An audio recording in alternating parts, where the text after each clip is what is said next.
Live चर्चा के इस कार्यक्रम को शुरू कर रहे हैं। और आज के इस लाइव रहस्य क्या है? 4 युग। 4 युगों का नाम आपने सुना होगा, निश्चय ही सुना होगा। सतयुग, त्रेता युग, द्वापर युग और कलयुग। तो इन 4 युगों का क्या गुण रहस्य है, इस पर आज हम थोड़ी सी चर्चा करेंगे। गोस्वामी तुलसीदास जी ने कलयुग की चर्चा की है और कलयुग में कैसे कैसे चीज़ें होंगी जो आज हम देखते हैं, और गोस्वामी तुलसीदास जी ने लिखा है। बहुत भयावह दृश्य लिखा है गोस्वामी जी ने, बहुत ही भयावह दृश्य लिखा है।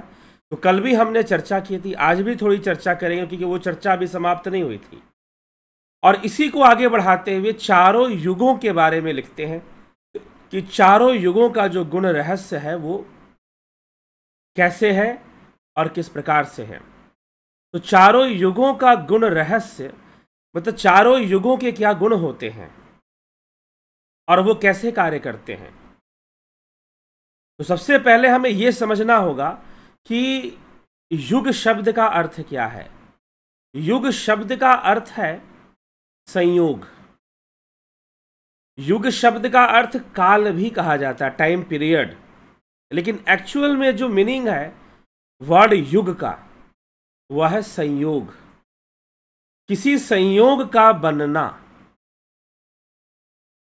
और युग का अर्थ काल है, किसी विशेष काल में। काल मतलब टाइम। काल का अर्थ है टाइम। काल का अर्थ है rate of change. Rate of change. This world is ever changing. जो वर्ल्ड है, जो ये संसार है, यह एवर चेंजिंग है, हमेशा बदल रहा है। लेकिन इस चेंजिंग पीरियड में जो एक संयोग बनता है उसे हम कहते हैं युग। तो युग का अर्थ मात्र काल नहीं है, it is a part of काल। ये काल का एक भाग है। और वैसे तो चलिए युग की जो एक इसके पीछे जो मेटाफिजिक्स है वो, उस पर अगर हम जाते हैं तो युग होते हैं, कल्प होते हैं, जो काल की गणना है। और काल की गणना फिर निमिष तक है, उससे भी छोटी गणना तक है। मतलब कि सेकंड के भी 10 फ्रैक्शन किए हुए हैं, जो आजकल जैसे हम सेकंड बोलते हैं उसके अगर 10 पार्ट आप कर दो, उतने छोटे पार्ट तक की काउंटिंग की गई है हमारे शास्त्रों में। कभी किसी दूसरे वीडियो में ये कंप्लीट टॉपिक ले आएंगे कि काल की गणना हमारे शास्त्रों में किस ढंग से की गई है। क्षण क्या है, घड़ी क्या है, ठीक, निमिष क्या है, कई चीजें हैं। तो कई विषय हैं जिसमें कि अब कल्प क्या है, युग क्या है, महाकल्प क्या है, संवत क्या है, संवत्सर क्या है, इन सभी पर चर्चाएं होती हैं जब काल की गणना होती है तो। लेकिन युग शब्द का अर्थ क्या है? काल की गणना में युग शब्द का अर्थ क्या है? तो युग का अर्थ है संयोग, एक संयोग का बनना। आजकल हम लोग क्या कहते हैं कि जैसे कि अभी 2 साल से 2020 से हमारे देश में, नहीं तो 2019 से, 2019 सितंबर से या अक्टूबर से एक नया काल शुरू हुआ जिसे कहा गया कोरोना काल। और कोरोना काल ने लोगों के जीवन को, दिनचर्या को, हैबिट्स को काफी चेंज किया। लोग ज्यादा हेल्थ कॉन्शियस हो गए क्योंकि लोग ज्यादा मेडिसिन पर डिपेंड करते थे, हर बात पर दवाइयां खाते थे। लेकिन कोरोना की तो कोई मेडिसिन थी नहीं, कोई फिक्स मेडिसिन नहीं थी। अब वैक्सीन आया है तो वैक्सीन भी कोई मेडिसिन नहीं है, वैक्सीन इज ए प्रिकॉशन, ये भी कोई मेडिसिन नहीं है। तो अब कोरोना काल शुरू हुआ और कोरोना काल में नई हैबिट्स लोगों ने डाली। ऑनलाइन क्लासेस करने की हैबिट्स, मास्क पहनने की हैबिट्स, हैंड वॉश करने की हैबिट्स। अब कहोगे कि थोड़ी, कुछ लोग कहते हैं कि थोड़ी छुआछूत भी बढ़ गई है। कोई बाहर से आदमी आ जाए तो उसके साथ ऐसा व्यवहार करने लगे घर के लोग। अगर आप बाहर घूमने कहीं गए थे और यदि घर में आ गए तो आपके घर के लोग आपसे ऐसा व्यवहार करने लगे जैसे कि भाई अस्पृश्य जैसा, कि तुम दूर रहो, अलग अलग थलग रहो, थोड़ा कुछ दिन तक क्वारंटाइन रहो, ठीक है, अपने कपड़े खुद धोवो, कोई दूसरा नहीं धोएगा अपने कपड़े, और दूर से तुम्हें खाना दिया जाएगा अछूतों की तरह। ऐसी प्रैक्टिस हुई कि नहीं हुई? कोरोना काल में हुई है। अपने ही परिवार के सदस्यों को लोगों ने ऐसे भोजन देना शुरू किया अस्पृश्य की तरह, और इस तरह से दूर से खाना दे देना, दूर से दूरी मेंटेन करके रखना, एक डिस्टेंस मेंटेन करना। तो ये क्या है? एक काल बन गया, इसको हम कह देते हैं कोरोना काल। वास्तव में एक संयोग है, और उस काल पीरियड में, उस टाइम पीरियड में एक कोरोना का संयोग बन गया। वैसे ही युग क्या है? युग एक संयोग है। युग कोई काल नहीं है, एक काल के अंतर्गत एक संयोग है, कि वो संयोग जब बनता है, वैसा संयोग जब बनता है तो हम उसको सतयुग कहते हैं। एक विशेष प्रकार का संयोग जब बनता है तो हम उसको त्रेता युग कहते हैं। एक विशेष प्रकार का संयोग बनता है तो उसको हम द्वापर युग कहते हैं, और एक विशेष प्रकार का संयोग बनता है तो उसे हम कलयुग, जिस पे हम चर्चा कर रहे थे, उस विषय को हम आगे बढ़ाएंगे और चर्चा को पूरा करेंगे। ठीक है, 4 युग जो है ये किस प्रकार से बने हैं? एक संयोग है, गुणों का संयोग है, और गुणों के संयोग से युगों का निर्माण हुआ है।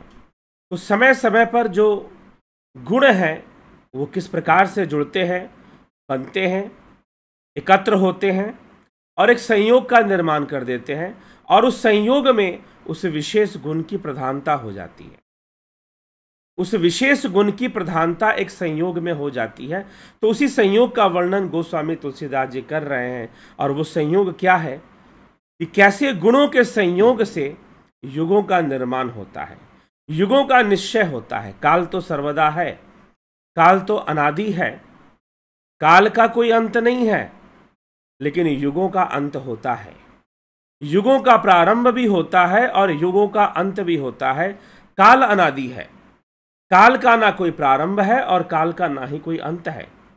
इस संसार में, इस इंद्रिय जगत में, इस गुणों के संसार में, त्रिगुणी भवसागर में परिवर्तन निश्चित है, और हमेशा ही परिवर्तन चलता रहेगा। और यह जो परिवर्तन है यही तो काल है, यह जो परिवर्तन है यही तो काल है। तो इस काल में युग का संयोग होता है, और गुणों का संयोग होने से युग का निर्माण होता है। सतयुग बन जाता है, त्रेता युग बन जाता है, द्वापर युग बन जाता है, और कलयुग बन जाता है। गुणों के संयोग से बनता है। तो इनका निर्माण गुणों के संयोग से कैसे होता है, आज हम इस विषय को ही आज के इस कार्यक्रम में समझेंगे, और समझकर इस विषय को, इसका लाभ उठाएंगे। तो चलिए कैसे, और फिर इसी कारण से अलग अलग प्रवृत्ति बनती है, अलग अलग रीतियां देखने को मिलती है। तो गोस्वामी तुलसीदास जी का कहना है कि यदि कलयुग में आपको ऐसा नजर आ रहा है, कल जो हमने सुना कि कलयुग के अंदर समाज की क्या स्थिति होगी, विद्वानों की क्या स्थिति होगी, है तो किस प्रकार से लाभ है, किस प्रकार से नुकसान है, उसको हम समझने का प्रयास करेंगे। तो इन परिस्थितियों का बनना और इन परिस्थितियों का बिगड़ना कैसे आगे बढ़ता है, गोस्वामी तुलसीदास जी आगे की चर्चा में वही सब करते हैं। तो क्यों कलयुग के अंदर, फिर से हम कलयुग के अंदर जो चीजें होती हैं वो क्यों होती हैं, क्यों ऐसा होता है, जो गोस्वामी तुलसीदास जी लिख रहे हैं वैसा क्यों होता है, ऐसी चर्चाएं करने की क्या आवश्यकता है, जो वो अपने इस लिख रहे हैं कि ब्रह्म ज्ञान बिनु नारी नर कहीं न दूसरी बात, कौड़ी लागी लोभ बस करही विप्र गुरुघात। कि स्त्री पुरुष ब्रह्म ज्ञान के सिवा दूसरी कोई बात नहीं करते, पर वे लोभवश कौड़ियों के लिए, थोड़े बहुत लाभ के लिए गुरु की हत्या करते हैं। थोड़े बहुत लाभ के लिए वो गुरु की हत्या करते हुए भी दिखाई देते हैं। तो गोस्वामी तुलसीदास जी ऐसी भी चर्चा यहाँ पर लिखते हैं। पाद ही शूद्र द्विजन सन हम तुम ते कछु घाटी, जानई ब्रह्म सो विप्रवर आखे दिखा वहीं डाटी। शूद्र ब्राह्मणों से विवाद करते हैं कि हम क्या तुमसे कुछ कम हैं, जो ब्रह्म को जानता है वही तो श्रेष्ठ ब्राह्मण है। वे उन्हें डांटकर आंखें दिखलाते हैं। परत्रिय लंपट कपट सयाने, मोह द्रोह ममता लपटाने, तेई अभेदवादी ज्ञानी नर, देखा मैं चरित्र करे जुग कर। जो इस तरह से लंपट जिनका आचरण हो जाता है,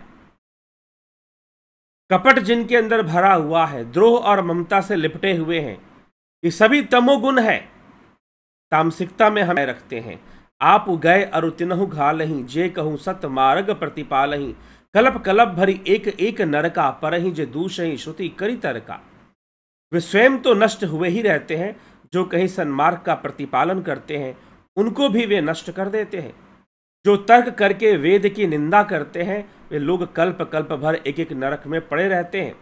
जो बरनाधम तेली कुम्हारा, सुपच किरात कोल कलवारा, पनारी मुई गृह संपत्ति नासी, मूड़ मुड़ाई हो ही सन्यासी। नारी मुई गृह संपत्ति नासी, मूड़ मुड़ाई हो ही सन्यासी। ये जो बरनाधम है अपने वर्ण को भी खो चुके हैं, और ऐसे लोग जब उनकी पत्नी मर जाती है तो वो तुरंत जो है मुड़ मुड़ाकर सन्यासी हो जाते हैं। ते विप्रन्न सन आप पुजा वहीं, उभय लोक निज हाथ नसा वहीं, विप्र निरक्षर लोलुप कामी, निराचार सठ ब्रिसली स्वामी। और वो जो सन्यासी हो जाते हैं फिर विप्रों से अपनी पूजा करवाते हैं, और विप्र उनकी पूजा करने के लिए विवश हो जाते हैं, क्योंकि विप्र को अपनी स्थिति कैसी है, कलयुग में विप्रों की स्थिति है विप्र निरक्षर लोलुप कामी, निराचार सठ ब्रिसली स्वामी। विप्र स्वयं निरक्षर होते हैं, शिक्षा के प्रति जागरूक नहीं होते, शास्त्र शिक्षा को व्यर्थ समझते हैं। जो विप्र समाज है वो स्वयं ही शास्त्र शिक्षा को व्यर्थ समझता है, शास्त्रों का ज्ञान व्यर्थ समझता है कि इससे तो पेट भरेगा नहीं, इससे तो कमाई होगी नहीं। तो ये फर्क पड़ना शुरू हो जाता है, और इस कारण से विप्रों की ऐसी स्थिति बन जाती है, ऐसी दुर्गति हो जाती है। और इसलिए गोस्वामी जी लिख रहे हैं कि विप्र निरक्षर लोलुप कामी, निराचार सठ ब्रिसली स्वामी। उनकी विवशता है कि वो उन सन्यासियों की पूजा करें जो कि वास्तव में सन्यासी नहीं है, वेश धारण कर रखा है। शूद्र करहीं जब तब व्रत नाना, बैठी बरासन कहीं पुराना, सब नर कल्पित करहीं अचारा, जाई न बरनी अनीति अपारा। ठीक, तो वर्ण को त्याग कर भी लोग कर्म करना शुरू कर देते हैं, जब तब बहुत तरीके से कर्म करते हैं, बैठकर पुराण कहते हैं, सब मनुष्य मनमाना आचरण करते हैं। भय बरन शंकर कली भिन्न से तु, सब लोग करही पाप पावही, दुख भय रुज शोक वियुग। कलयुग में सब लोग वर्ण शंकर होते हुए अनेक प्रकार के पाप में लिप्त हो जाते हैं। दुख भय रोग शोक, इन सब से वो ग्रस्त होते हैं। दुख भय रोग शोक और प्रिय वस्तु के वियोग से वह दुखी रहते हैं, हमेशा दुखी जीवन जीते हैं। श्रुति समंत हरि भक्ति पथ संजुत, बिरत विवेक तही न चलहि नर मोह बस, कल्प ही पंथ अनेक। वेद सम्मत तथा वैराग्य और ज्ञान से युक्त हरिभक्ति का मार्ग है, मोहवश मनुष्य उस पर नहीं चलता है और उनके अनेक नए नए पंथों की कल्पना करता है ना। आज ये सब दिखाई देता है। सन्यासी बहुत धन लगाकर घर सजाते हैं, उनमें वैराग्य नहीं है, उसे विषयों ने हर लिया है। तपस्वी धनवान हो गए हैं और गृहस्थ दरिद्र हो गए हैं। हे तात, कलयुग की लीला कुछ कही नहीं जाती। कुलवंती निकारही नारी, सुत गृह अनहि, चेरी निबेरी गति, सुत मानहि मातु पिता तब लव, अबला आनंद देखी नहीं जब लव। कुलवती और सती स्त्री को पुरुष घर से निकाल देते हैं और अच्छे चाल को छोड़कर घर में दासी को रख लेते हैं। पुत्र अपने माता पिता को तभी तक मानते हैं जब तक स्त्री का मुंह नहीं दिखाई पड़ता। जब ससुराल में प्यार लगने लग जाता है तब कुटुंबी शत्रु रूप हो जाते हैं। राजा लोग पाप परायण हो गए हैं, उनमें धर्म नहीं रहा, वे प्रजा को नित्य ही दंड देकर उसकी विडंबना किया करते हैं। धनवंत कुलीन मलिन अपि, द्विज चिन्ह जनेव उधार तपि, नहीं मान पुराण न बेदेही, जो हरि सेवक संत सही कलीसो। धनी लोग मलिन होने पर भी कुलीन माने जाते हैं। द्विज का चिन्ह जनेऊ मात्र रह गया है, नंगे बदन रहना तपस्वी का। बस जनेऊ पहन लिया तो समझो कि वो विप्र हो गया, वही ब्राह्मण हो गया, बाकी उसके अंदर कोई गुण हो चाहे नाग हो, मदिरा पीता हो जनेऊ धारण कर कर और बहुत तरह के उल्टे सीधे काम करता हो, लेकिन हाँ भाई जनेऊ धारण किया है, बस वही उसके विप्र होने का पहचान है। जो वेदों और पुराणों को नहीं मानते, कलयुग में वे ही हरिभक्ति के सच्चे संत कहलाते हैं। ऐसी स्थिति बन जाती है। कभी वृंद उदार दुनी न सुनी, गुण दूषक ब्रात न कोपी गुणी, कली 12 दुकाल परे, बिनु अन्न दुखी सब लोग मरे।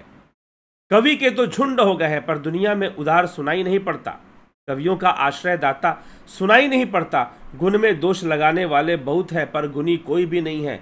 कलयुग में बार बार अकाल पड़ते हैं, अन्न के बिना सब लोग दुखी होकर मरते हैं। सुन खगेश कलि कपट हट, दंभ द्वेष पाखंड, मान मोह मारादि मद, व्यापी रहे ब्रह्मंड। हे पक्षीराज गरुड़ जी सुनिए, कलयुग में कपट हट, दुराग्रह, दंभ द्वेष पाखंड, मान मोह और काम आदि और मद ब्रह्मांड में व्याप्त हो गए हैं, छा गए हैं। तामस धर्म करी हैं, नर जप तप व्रत मख दान, देव न बरस ही धरनि भय, न जाम ही धान। मनुष्य जप तप यज्ञ व्रत और दान आदि धर्म तामसी भाव से करता है। पूजा पाठ जो भी करता है उसके पीछे उसका तामसी भाव होता है। व्रत यज्ञ दान जो भी करता है तामसी भावना से करता है, यह उसकी विडंबना हो जाती है कि वो सारे कर से ऐसी कई चीजें तामसी भावना से ही वो कर रहा होता है, सात्विक भावना नहीं होती है। अब यहां पर एक बहुत बड़ा अंतर गोस्वामी जी यहां पर दिखाना चाहते हैं कि मुख्य क्या है। कलयुग की पहचान है तामसिकता, ठीक। तो पहचानने, कलयुग की पहचान क्या है? कलयुग की पहचान है तामसिकता। तामसिक गुण ही कलयुग की पहचान है। तो कलयुग में तामसी प्रवृत्ति के लोग बहुत हो जाते हैं, ठीक। तामसिकता बहुत हावी हो जाती है। तो इस कारण से ऐसे गुण आ जाते हैं। लेकिन यहां पर तुलसीदास जी ये भी लिख रहे हैं कि सारे लोग तामसी होकर किस उद्देश्य से, अगर कोई यज्ञ करेगा,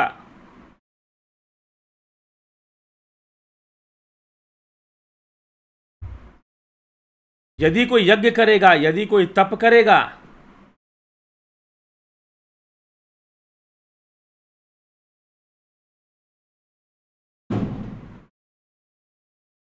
थोड़ा सा व्यवधान आपको कनेक्शन में मिल रहा है बार बार,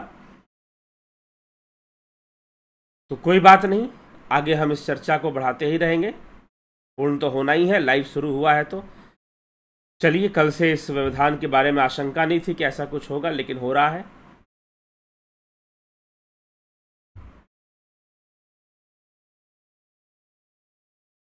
चलिए ठीक है। तो इस प्रकार से कलयुग के अंदर तामसी गुण बहुत दिखाई देता है, और जो भी लोग करते हैं यज्ञ तप दान पूजा जो भी करते हैं वो तामसिकता से प्रभावित होकर करते हैं, तामसी गुणों के वशीभूत होकर करते हैं। इसीलिए गोस्वामी जी यहां पर लिख रहे हैं कि तामसी भाव से जप तप यज्ञ व्रत और दान होते हैं। यहीं पर सतयुग में यदि कोई ऐसा कर्म करता है, दान यज्ञ तप करता है, तो सात्विक भाव से करता है। यहां तक कि आदमी विवाह भी करता है तो सात्विक भाव से करता है। कई खाना पीना भी खाता है तो सात्विक भाव से खाता है। सतयुग के अंदर सात्विक भावना से सारे कर्म किए जाते हैं, कलयुग के अंदर तामसी भावना से सारे कर्म किए जाते हैं। ये गोस्वामी तुलसीदास जी मुख्य रूप से समझाना चाहते हैं। और बाकी जो चौपाइयां हैं वो कलयुग में तामसी प्रभाव के कारण आ जाती हैं और सबके अंदर आ जाती हैं, चाहे कोई ब्राह्मण हो। इसमें कोई जाति पात तुलसीदास जी नहीं छोड़ रहे। ऐसा नहीं कह रहे कि भाई ब्राह्मण ही ऐसे हो जाते हैं या क्षत्रिय ही ऐसे हो जाते हैं। सभी वर्ण के लोगों का पतन होता है, घोर पतन होता है। उनके कहने का यह तात्पर्य है कि ऐसे दुनिया चलनी शुरू हो जाती है और यज्ञ तप व्रत पूजा सब जो है तामसी भावनाओं से किया जाता है। सबके पीछे तामसिक भावनाएं निहित होती हैं, लगी होती हैं। तो ये मुख्य कारण है। तो कलयुग में सतयुग में फर्क क्या है, आइए हम इसको देख लेते हैं। कलयुग और सतयुग में फर्क क्या है? तो गोस्वामी तुलसीदास जी, कलयुग बहुत बुरा है, लेकिन क्यों है? इसलिए है, कलिकाल का ये जो बात वो कह रहे हैं, कलिकाल में ऐसा ऐसा होता है। तो कारण क्या है?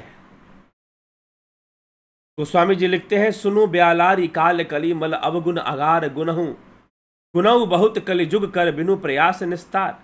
हे सर्प के शत्रु गरुड़ जी सुनिए, कलिकाल पाप और अवगुणों का घर है, किंतु कलयुग में एक गुण भी बड़ा है। उसमें बिना ही परिश्रम भाव बंधन से छुटकारा मिल सकता है और मिल जाता है।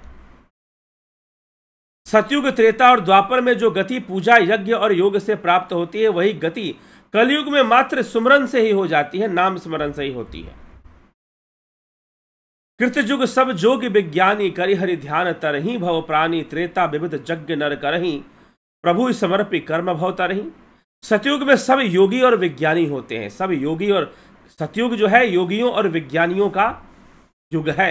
सभी उसमें योगी और विज्ञानी होते हैं। बहुत सुंदर बात, बहुत रहस्यमयी बात यहां पर गोस्वामी तुलसीदास जी लिखते हैं कि सतयुग में सभी योगी और विज्ञानी होते हैं। योगी और विज्ञानी शब्द, फिर से विज्ञान शब्द यहां पर आया है, ध्यान दीजिएगा। फिर से यहां पर विज्ञान शब्द, विज्ञान का अर्थ क्या है? जो ज्ञान के परे जाने की प्रक्रिया है, समाधि में लीन होने की प्रक्रिया है, जो प्रणव साधना है, जो ध्यान योग है, जो शून्य तक पहुंचने की प्रक्रिया है, उसे विज्ञान कहा है। तो सतयुग में सभी योगी और विज्ञानी होते हैं, क्योंकि सतयुग में सतोगुण, इसीलिए ज्ञान के प्रति लोग जागरूक होते हैं, जीवन को सही ढंग से जीना जानते हैं, निष्काम कर्म करते हैं, संसार से बहुत अधिक मोह नहीं रखते हैं या बिल्कुल नहीं रखते हैं, क्योंकि उनको ज्ञान हो गया है। उन्हें संसार का पूरा ज्ञान है, संसार क्या है और कर्तार क्या है, ईश्वर क्या है, प्रकृति क्या है और पुरुष क्या है। तो प्रकृति क्या है और पुरुष क्या है, इस बात का पूरा ज्ञान सतयुग में लोगों को होता है, ज्यादातर जनमानस को होता है। इसीलिए वो संसार से कोई मोह नहीं रखते और निष्काम भावना से ही अपना कर्म करते हैं, अपनी तपस्या करते हैं, अपनी साधना करते हैं। भोजन भी करते हैं तो इस उद्देश्य से करते हैं कि हमें भोजन पेट भर के नहीं करना है, हमें तो योग। तो सतयुग में सतोगुण जो है वो ज्ञान प्रधान है, जो रजोगुण है वो कर्म प्रधान है, और जो तमोगुण है वो भोग प्रधान है। वैसे योग शास्त्र में महर्षि पतंजलि इसको लिखते हैं, क्या लिखते हैं योग शास्त्र के अंदर? योग शास्त्र में महर्षि पतंजलि इसको लिखते हैं, प्रकाश स्थिति क्रियाशीलम। प्रकाश मतलब सतयुग सतोगुण, स्थिति मतलब तमोगुण, और क्रियाशीलम मतलब रजोगुण। तो इनर्शिया, मोशन, एक्टिवनेस,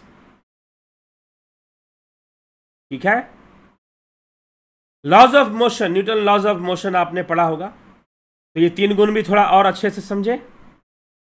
प्रकाश मतलब ज्ञान का कारक, एक गुण है जो ज्ञान का कारक है। दूसरा गुण कौन सा है? दूसरा गुण है जो कर्म का कारक है, अर्थात आपको एक्टिव मोड में डालता है। अगर ज्ञान होगा तो आप कर्म करेंगे। तो फिर सतयुग के अंदर कौन से गुण हावी होते हैं? सतयुग के अंदर सतोगुण और रजोगुण। रजोगुण जो सतोगुण से आच्छादित है, रजोगुण जो सतोगुण से परिपूर्ण है। तो सतयुग के अंदर सतोगुण और रजोगुण होते हैं, उसमें भी रजोगुण जो सतोगुण से परिपूर्ण है, मतलब ज्ञान के वशीभूत ही लोग कर्म करते हैं, ज्ञान के हेतु ही कर्म करते हैं। लेकिन तमोगुण नहीं होता। जी हाँ, तमोगुण तो भी हो, तीनों गुण हमेशा रहते हैं, हाँ अधिक और कम हो सकते हैं। तो सतयुग में सतोगुण सबसे अधिक हो जाता है, रजोगुण सतोगुण के साथ मिलकर काम करता है, और तमोगुण नाम मात्र का होता है। तमोगुण नाम मात्र का होता है, इसलिए सतयुग में भी राक्षसों का वर्णन आता है कि हिरणाक्ष हिरण्यकशिपु जैसे राक्षस हुए थे ना, तमोगुणी थे वो, उस समय भी थे, उनका विनाश हो गया था। तो सतयुग में सतोगुण हावी होता है ज्यादातर। ध्रुव जैसे बालक, प्रहलाद जैसे बालकों का जन्म होता है, तपस्वी लोगों का जन्म होता है। ज्यादातर लोग ज्ञान के प्रति जागरूक होते हैं, ज्यादातर लोग निष्काम कर्म के प्रति जागरूक होते हैं, ज्यादातर लोग जीवन के प्रति जागरूक होते हैं। व्हाट इज लाइफ, इस बात को समझने के लिए वो हमेशा ही तैयार रहते हैं, और ज्ञान हासिल करने में, ज्ञान को प्राप्त करने के लिए हमेशा प्रयासरत रहते हैं। सांसारिक भोगों के को प्राप्त करना उनका लक्ष्य नहीं रहता है, ज्ञान को प्राप्त करना ही उनका लक्ष्य रहता है। इसीलिए उनको सही ज्ञान प्राप्त होता है, इसलिए वो अपना जीवन भी बेहतर जीवन जी पाते हैं। बहुत सारे रिश्ते नाते और संसार की जो तामसिकता है उन्हें प्रभावित नहीं करती है। सतयुग में ये सब होता है। तो सतयुग सतोगुण प्रधान है, मतलब ज्ञान प्रधान है। उसमें सारे लोग योगी और विज्ञानी होते हैं। कई बार हम बहुत अलग ढंग से सोचते हैं। सतगुण मतलब कि सतयुग में लोग जो है बड़े पुण्य कर्म करते होंगे, बड़े सुखी रहते होंगे, सबके पास बड़ा धन और संपदा रहता होगा, सबका घर परिपूर्ण रहता होगा, सबके घर में अन्न भोजन की कमी नहीं रहती होगी। जी नहीं, ऐसा कुछ भी नहीं है। सतयुग में लोग योगी और विज्ञानी होते हैं, मतलब संसार के मर्म को जानने वाले होते हैं, पुरुष और प्रकृति के रहस्य को समझने वाले लोग होते हैं, जीवन को अच्छे से समझते हैं, सूक्ष्मता से समझते हैं, इसीलिए अपने आप को भोगों में लिप्त नहीं करते हैं, अपने आप को योग में लगाकर रखते हैं, योग रत रहते हैं, योग स्थित होते हैं और विज्ञानी होते हैं। योगी और विज्ञानी, विज्ञानी मतलब विद्या को जानने वाले होते हैं, पराविद्या को जानने वाले होते हैं, ऐसे विज्ञानी। ठीक, तो इसी को कह रहे हैं गोस्वामी तुलसीदास जी कि सतयुग में सब योगी, कृतयुग सब जोगी, विज्ञानी करी हरि ध्यान तरही भव प्राणी, और वह ध्यान योग कर कर अपने भाव सागर से पार उतर जाते हैं। त्रेता विविध यज्ञ नर काहीं, प्रभु समर्पी कर्म भव तरही। त्रेता में मनुष्य अनेक प्रकार के यज्ञ करता है, योग ध्यान करने वाले कम हो जाते हैं, यज्ञ करने वाले ज्यादा हो जाते हैं, और सब कर्मों को प्रभु को समर्पण करके भवसागर से पार हो जाता है। तो त्रेता में उसको तीनों गुण ही हावी मिल जाते हैं। फिर सतोगुण भी रहेगा, रजोगुण और तमोगुण थोड़ा सा और बढ़ जाएगा। जब त्रेता आएगी तो तमोगुण थोड़ा सा और बढ़ जाता है। द्वापर करी रघुपति पद पूजा, नौ भर तरही उपाय न दूजा। और द्वापर में क्या होता है कि लोग प्रभु की पूजा शुरू कर देते हैं, आरती, पूजा, कीर्तन, और मनुष्य संसार से तरना शुरू उसी के माध्यम से, उसी उपाय से होता है। और द्वापर में क्या होता है, द्वापर में सतोगुण कम होने लग जाता है, रजोगुण बहुत बढ़ जाता है। अब यहां पर समझिएगा, जो सतयुग है सतोगुण प्रधान है, जो त्रेता युग है वो तीनों ही गुण प्रधान है, उसमें तीनों गुण बराबर में आ जाते हैं। सत्युगुण, रजोगुण और तमोगुण तीनों बराबर हो जाते हैं वहां पर। अर्थात कि पहले सतोगुण बहुत बढ़ा हुआ था, रजोगुण उससे कम और तमोगुण तो ना के बराबर था, लेकिन अब तमोगुण बढ़ गया, सतोगुण थोड़ा घटा और तीनों बराबर में आ गए। सतोगुण, रजोगुण, तमोगुण तीनों बराबर में आ गए। ये त्रेता है, इसलिए इसका नाम भी त्रेता है, मतलब तीन। त्रेता शब्द का मतलब कि तीन से बनी हुई चीज है। तो तीनों गुण यहां द्वापर में रजोगुण की मात्रा बढ़ जाएगी और सतोगुण की कम हो जाएगी, तमोगुण की भी कम रहेगी, लेकिन रजोगुण बढ़ा हुआ रहेगा। और फिर कलयुग में तमोगुण बहुत अधिक बढ़ेगा, रजोगुण उससे कम होगा और सतोगुण तो नाम मात्र का रह जाएगा। कलयुग में क्या होगा, तमोगुण बहुत अधिक बढ़ेगा, तामसिकता प्रधान लोगों का जीवन होगा, भोग प्रधान लोगों का जीवन होगा। जिसको जितना अधिक भोग भोगने को मिलेगा वो अपने आप को भाग्यशाली समझेगा। ये अलग बात है भोगों को भोगने, फिर विचार जब आएगा तो उसे समझ में भी आ जाएगा कि हम गलत रास्ते पे थे, और उस समय भी अगर सही रास्ता अपना लिया तो फिर ऐसे ही लोगों से, क्योंकि तामसिकता इतनी बढ़ जाएगी कि तामसिकता के बढ़ने के कारण एक सैचुरेशन स्टेट आ जाएगा। तामसिकता के बढ़ने के कारण एक सैचुरेशन स्टेट आ जाएगा अपने आप, और उसमें आदमी अपने आप ज्ञान की ओर बढ़ना शुरू करेगा, योग की ओर बढ़ना शुरू करेगा, और इसी तरह से फिर सतयुग की तरफ जो है जनमानस कूच कर जाएगा। फिर सतयुग आएगा, फिर निश्चय ही।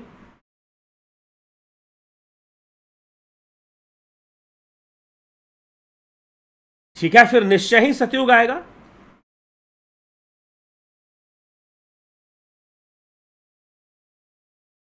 तो सतयुग जब आएगा तो फिर से सतोगुण कैसे। अब यहां पर एक हमें और बात समझने की जरूरत है कि अगर गोस्वामी तुलसीदास जी सारी चर्चाएं कर रहे हैं कि भाई सतयुग है और द्वापर युग है, त्रेता युग है और कलयुग है, और उनमें गुणों का ये संयोग बनता है, सतयुग में सतोगुण की प्रधानता हो जाती है, सतोगुण बहुत बढ़ जाता है, सतोगुण फिर तामसिकता से सात्विकता की ओर निश्चय ही चला जाएगा।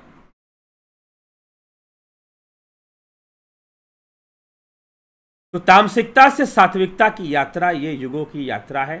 और इस प्रकार से ये युग जो है कार्य करते हैं, इस प्रकार से युग अस्तित्व में आते हैं। तो ये कुछ नहीं है, सतोगुण फिर बढ़ जाएगा। फिर सतोगुण जब बहुत ज़्यादा बढ़ जाएगा तो प्रकृति है ना, उसे अपने आप को बैलेंस करना है ना।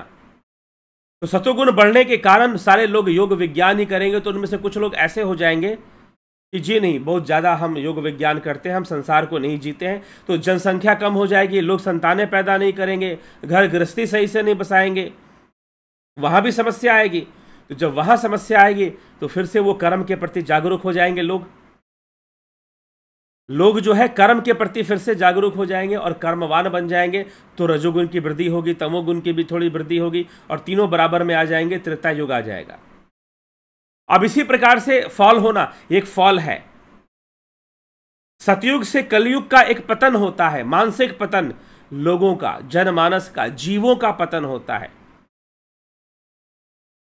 योग और विज्ञान से वो कर्म की ओर जाएंगे और कर्मकांड की प्रधानता आ जाएगी द्वापर में, त्रेता में। और वहां पर जो है लोगों का जब पतन होगा तो वो रजोगुण बढ़ाएंगे, तमोगुण बढ़ाएंगे और तीनों बराबर हो जाएंगे, बैलेंस्ड। और फिर बैलेंस ही तो किया भगवान राम ने रावण को मारकर, तमोगुण को घटा दिया। तो त्रेता युग में ये चलता है, बैलेंस। वहां पर रजोगुण, सतोगुण और तमोगुण तीनों बराबर हो जाते हैं। इसीलिए वहां कर्मों का फल शीघ्र ही प्राप्त हो जाता है। उसी जन्म में रावण को मिल गया, बाली को भी मिल गया। तो ये त्रेता युग में चलता है। और फिर द्वापर युग में रजोगुण बढ़ जाएगा, रजोगुण की वृद्धि हो जाएगी। फिर दुर्योधन जैसे लोग आ जाएंगे फिर द्वापर में। लेकिन फिर भी सतोगुण रहेगा और तमोगुण रहेगा, कम रहेगा लेकिन रहेगा। और जैसे ही कलयुग का प्रधानता शुरू होगी, कलयुग आएगा, तमोगुण बहुत बढ़ जाएगा और तमोगुण बढ़ने के बाद रजोगुण उससे कम और सतोगुण तो ना के बराबर रहेगा। और तामसिकता, जितनी पढ़ाई लिखाई करते हो किस लिए करते हो भाई? तामसी उद्देश्य है। आज स्कूलों में जो भी पढ़ाया जा रहा है या लोग जो पढ़ाई लिखाई कर रहे हैं, इंजीनियरिंग करना है, मेडिकल करना है, आईएएस करना है, आप जाकर देख लीजिए कितने लोग हैं जो मोक्ष प्राप्ति के लिए आईएएस कर रहे हैं। जी बता दीजिए, कितने लोगों को ये प्रकृति का रहस्य समझना है इसलिए आईएएस कर रहे हैं। मेकअप जितना मार लीजिए आप, दुनिया को कितना भी दिखा लीजिए कि हम बड़े सक्सेसफुल दिखते हैं या बनते हैं या अपने आप को कहते हैं, परंतु ये पढ़ाई लिखाई कर कर कितनों को जीना आ गया सही से। यदि पूरे वर्ल्ड में आप आत्महत्या की घटनाएं सुनेंगे तो आप पाएंगे कि एजुकेटेड लोग ही ज्यादा आत्महत्या करते हैं। पूरे वर्ल्ड में आप जाइए और सुसाइड केसेस जो होती हैं, सुसाइड केसेस की जांच पड़ताल कीजिए आप। तो सुसाइड केसेस की जो जांच पड़ताल होती है उसमें आपको पता चलेगा एजुकेटेड लोग और हाईली क्वालिफाइड लोग सुसाइड करते हैं। जीवन समझ में नहीं आ रहा ना, इतना पढ़ाई लिखाई करने के बाद भी, बहुत पढ़ाई लिखाई करने के बाद भी ये समझ में नहीं आता कि लाइफ क्या चीज है, जीवन क्या चीज है। तो कलयुग में जितनी भी पढ़ाई लिखाई है, जितना भी ज्ञान की बातें लोग कर, तमोगुण उसके पीछे होता है, तामसिक भावना होती है। तामसिक भावना है, तामसी भावना ही तो कहेंगे ना, इसे और क्या कहेंगे। तो कलयुग के अंदर लोग तामसी भावना से सारे कर्म करते हैं, तामसिकता को प्राप्त करने के लिए, भोग को प्राप्त करने के लिए। लेकिन भोगों को भोग लेने के बाद भी, लेकिन भोगों को बहुत अधिक भोग लेने के बाद भी समस्या बनी रहती है। भोगों को बहुत अधिक भोग लेने के बाद भी समस्या बनी रहती है। भोगों को बहुत अधिक भोग लेने के बाद भी दुखी होते रहते हैं। सब कुछ मिल गया, गाड़ी मिल गया, बंगला मिल गया, सुंदर परिवार मिल गया, पति मिल गई, पत्नी मिल गई, बच्चे मिल गए, सब कुछ तो मिल ही गया, फिर किस बात की समस्या भाई? फिर भी असंतोष है। तो एक सैचुरेशन स्टेट आता है। युग की उम्र बहुत छोटी होती है, सतयुग बहुत बड़ा होता है, सबसे बड़ा युग सतयुग होता है। और सतयुग से छोटा होता है, छोड़ दीजिए कितने वर्ष, कितने ये वो, यहां पर हम डिस्कस करने नहीं आए हैं। कॉन्सेप्ट क्लियर कीजिए, सबसे बड़ा युग सतयुग, उससे छोटा त्रेता और उससे छोटा द्वापर और सबसे छोटा कलयुग माना गया। सबसे छोटा कलयुग माना गया है। तो तामसिकता की बहुत उम्र नहीं होती है, चिंता मत कीजिए। संसार में सब कुछ पा लेने के बाद भी लोग अध्यात्म की ओर इसीलिए मुड़ते हैं क्योंकि उन्हें जीना नहीं आया। उन्हें जीना नहीं आया, जीवन नहीं जीना सीख पाए।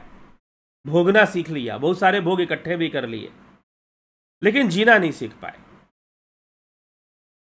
तो इसीलिए वो सैचुरेशन स्टेट आ जाती है और अब उनको कन्वर्ट होना, तो ये एक नेचुरल फिनोमेनन है। सतयुग से त्रेता आना, त्रेता से द्वापर और द्वापर से कलयुग आना, ये एक प्राकृतिक प्रवाह है। और प्रकृति क्या है? 3 गुणों का प्रवाह ही प्रकृति है। सतोगुण, रजोगुण, तमोगुण, इन 3 गुणों का प्रवाह और इनके बीच होने वाली क्रिया प्रतिक्रिया, एक्शन रिएक्शन, कलयुग का परिणाम के रूप में सतयुग विकसित होता है। कलयुग के परिणाम के रूप में सतयुग विकसित होता है, अपने आप होता है।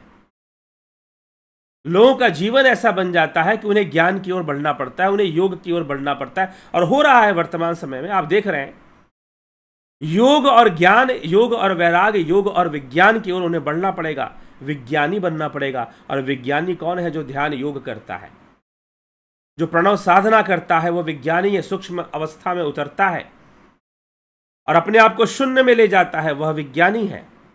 उसे विज्ञानी कहते हैं गोस्वामी तुलसीदास। तो कलयुग में लोग योगी और विज्ञानी होते हैं। क्षमा करें, सतयुग में।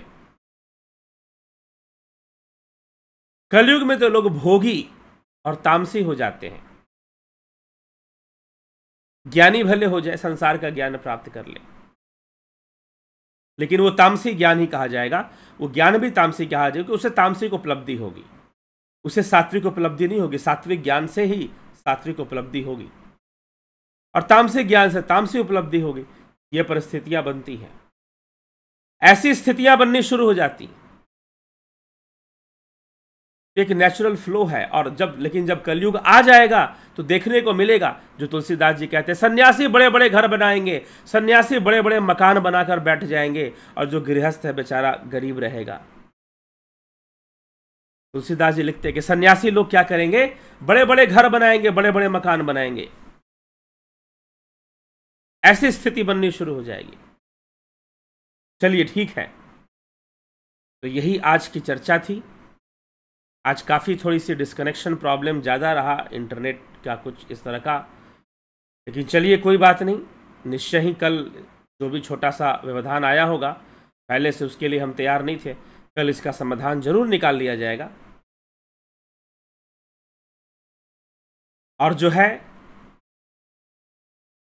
जुड़े रहें, बने रहें आप। आपके कमेंट्स अभी हम पढ़ेंगे, लेकिन कमेंट्स भी क्योंकि चैट इनबॉक्स डिस्कनेक्ट हो गया था बीच में, तो इस कारण से ऐसा देखने में आता है। सतीश मास्टर जी, नवजोत नाथ जी, राम लखन राजपूत, नवजोत नाथ, कमलेश खैरनर, बंधु डफ, मिथिलेश सिंह, विंदेश्वर मिश्रा, विनोद कुमार शर्मा, विसलाल बहादुर सिंह जी, बहुत अभिनंदन है। कन्हई कुमार, विनोद कुमार सुध, जगत नारायण जी, सविता नायक, रमेश पेशवानी, गोविंद प्रसाद नीमा, दिनेश सोलंकी, माधुरी कोले, राम सिंह कश्यप, रूपलाल विश्वकर्मा, श्वेता राय सिन्हा, रूपलाल विष्णुचंद्र मौर्य, अवधेश कुमार, रामविलास जी, शंकर प्रसाद जी, बिमला शाह जी, ए के त्यागी जी, चितरंजन बरुआ, पीकू कुचाटिया, अनिल कुमार जी, विनोद कुमार, राजू पाल जी, जयंती दत्ता जी, आप सभी का बहुत बहुत अभिनंदन है। स्वागत है, जुड़े रहे, बने रहे। आपने अगर चैटिंग, अगर अपने इनबॉक्स में आपने कुछ लिखा है तो मैं उसको नहीं पढ़ पा रहा हूँ, क्योंकि डिस्कनेक्ट हो चुका है। कोई बात नहीं, पढ़ लूँगा बाद में। और जो है आप ज़रूर शेयर किया करें ये जानकारी। कल फिर हम चर्चा ले आएंगे।